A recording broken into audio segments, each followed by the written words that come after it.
Safe কাণ্ডে গ্রেপ্তার অভিযুক্ত বাংলাদেশের নাগরিক শরীফুল বাংলাদেশের বিএনপির সদস্য। এর আগেও খুনের অভিযোগে জেল খেটেছেন শরীফুল ইসলাম সাজ্জাদ। কলকাতা টিভির হাতে এক্সক্লুসিভ সেই তথ্য। গত সপ্তাহে নিজের বাড়িতে ছুরিকাঘাতে আহত হন অভিনেতা সাইফ আলী খান। লীলাবতী হাসপাতালে তাঁর একাধিক অস্ত্রোপচার হয়। মঙ্গলবার হাসপাতাল থেকে বাড়ি ফেরেন অভিনেতা। ঘটনায় গ্রেপ্তার অভিযুক্ত শরীফুল ইসলাম সাজ্জাদ। এবার কলকাতা টিভির হাতে অভিযুক্ত শরীফুলের এক্সক্লুসিভ তথ্য। অভিযুক্ত শরীফুল বাংলাদেশের ঝালকাঠির রাজাবাড়িয়া গ্রামের বাসিন্দা, বাংলাদেশের খালেদা জিয়ার বিএনপির সদস্য।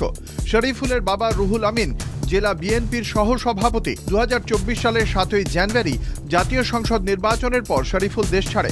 আওয়ামী লীগের নেতাকর্মীদের চাপে দেশ ছাড়তে বাধ্য হয় শরীফুল। অবৈধ পথে ভারতে অনুপ্রবেশ, ভারতে কাজ করে বাংলাদেশে পরিবারকে টাকা পাঠাতো শরীফুল। সাইফ কাণ্ডে শরীফুল যোগের খবরে ভেঙে পড়েছে তাঁর পরিবার। শরীফুলকে আইনি প্রক্রিয়ার মাধ্যমে অভিযোগ মুক্ত করাই এখন পরিবারের কাছে চিন্তার বিষয়, কারণ ভারতের কিছুই তারা চেনেন না, জানেন না। পরিবারের দাবি, শরীফুল হয়তো কোনো চক্রান্তের শিকার, সে এই কাজ করেনি। যে ঘটনাটার কথা আমরা শুনতেছি, এখন সে ওখানে আদৌ ওর সাথে জড়িত কিনা তা আমরা জানি না, এবং যদি কোনো ঘটনা সত্য হয় তাহলে তারা যেন এর বিচার করে, আর অহেতুক যেন তারা বিদেশি হিসাবে তারা যেন এই ব্যবস্থা না করে। আমার ছেলে আমাকে সংসারের জন্য, আমি তো বলছি, ওর পকেটে যদি 1 টাকাও থাকে বাপ মার জন্য ও মরে, ভাই বোনের জন্য মরে। এনে বসে ও গাড়ি চালাইছে, ও এমনকি মানে পলানের হিসাবে ঢালাই কামও করছে। ও খুব কষ্ট করে এই সংসারে টাকা পয়সা দেয়। 2017 সালে বাংলাদেশের নলছিটিতে এক মোটরসাইকেল চালককে খুনের অভিযোগ রয়েছে শরীফুলের বিরুদ্ধে।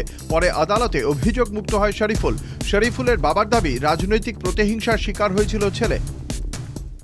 ভালো ছিল, আমার ভাই ভালো ছিল, দেশে পয়সা কোনো খারাপ কাজ করে নাই, কাজ করছে, মোটরসাইকেল চালাইছে, তারপরে এই বিভিন্ন কাজ করছে, সংসারের খরচ চালাইছে।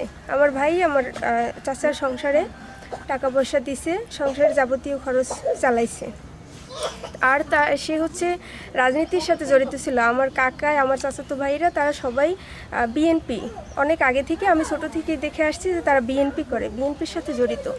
তাই তারা মানে এর জন্য আওয়ামী লীগ সরকার থাকাকালীন অনেক হয়রানি হয়েছে এই ব্যাপারে, ঘরে ঘুমাইতে পারে না, অনেক দৌড়াদৌড়ি অনেক কিছু করছে।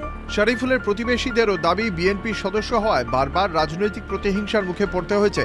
সাইফ কাণ্ডে এখনও কোনো তদন্তের নির্দেশ পায়নি বাংলাদেশ সরকার, জানান নলছিটি থানার ওসি আব্দুল সালাম।